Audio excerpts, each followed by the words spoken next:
Hey everybody, so in these next sets of screencasts, we're going to be focusing on the New England colonies.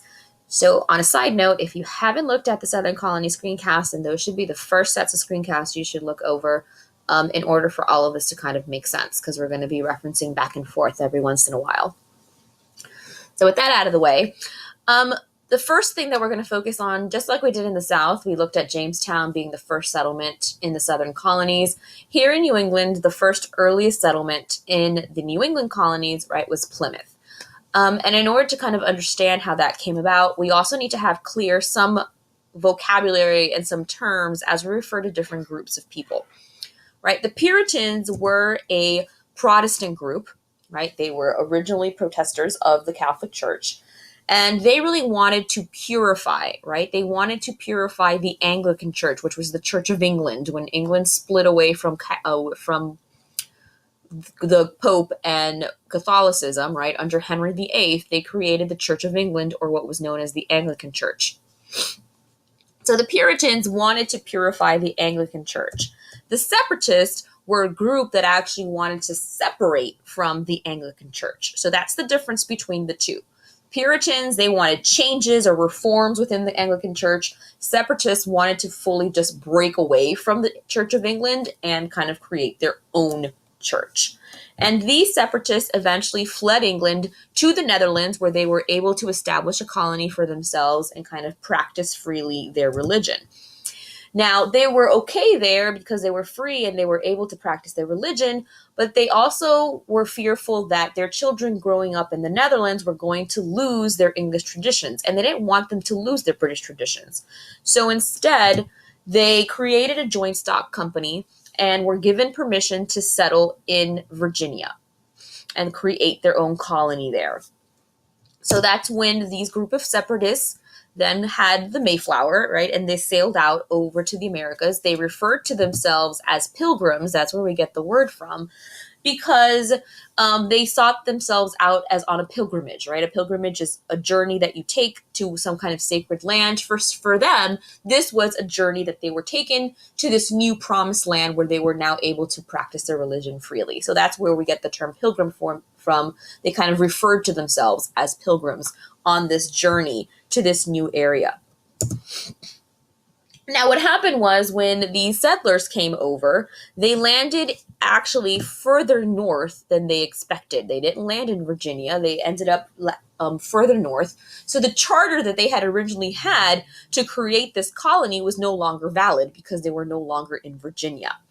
So they had to create a whole new document. And the people within the ship, all of the men, led by William Bradford, created what's known as the Mayflower Compact. And this was an agreement that was signed by all of the men in which they agreed to obey just and equal laws, right? Laws that were created for everyone within the colony for the good of all and for the equality of all.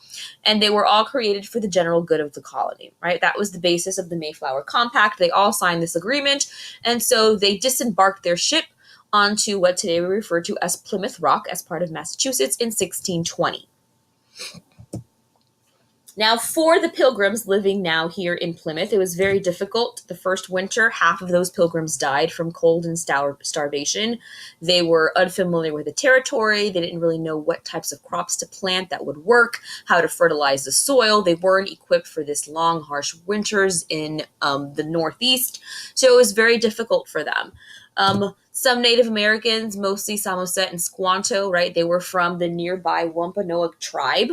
They helped the pilgrims and kind of helped them along in trying to establish themselves here in the Americas. This was led by Massasoit. He was the chief of the Wampanoags. And together they formed this relationship where they taught them how to grow maize and other crops that were bountiful in that area, how to fertilize the soil, how to hunt, and how to really survive this territory that the pilgrims were very unfamiliar with. And so, of course, this relationship between the pilgrims and the Native Americans in Plymouth is what we refer to as Thanksgiving, right? That feast where they first give thanks for being able to survive in this territory. And we celebrate every year as Thanksgiving. As Plymouth began to grow as a community, there were some very important kind of values and traditions that we saw as these pilgrims lived together, right? The area had very poor farmland, right? It was not very good for hunting and fishing. So living together and working together was extremely important for the pilgrims in order to survive. Women in Plymouth had a little bit more legal rights than they did back in England. They had the right to sign contracts. They could bring cases before the court. If they were widows, they were able to own their own property and stay with their property.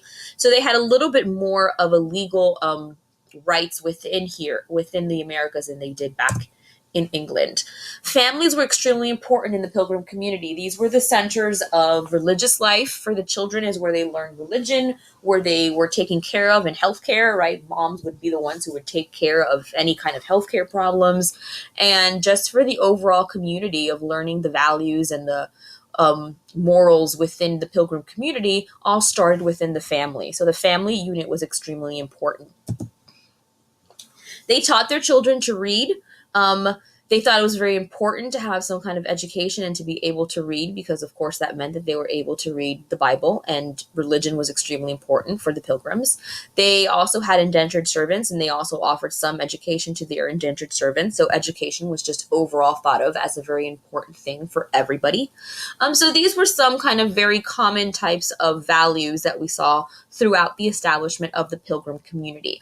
And so Plymouth became the first colony that was successful in the area of New England outside of Virginia.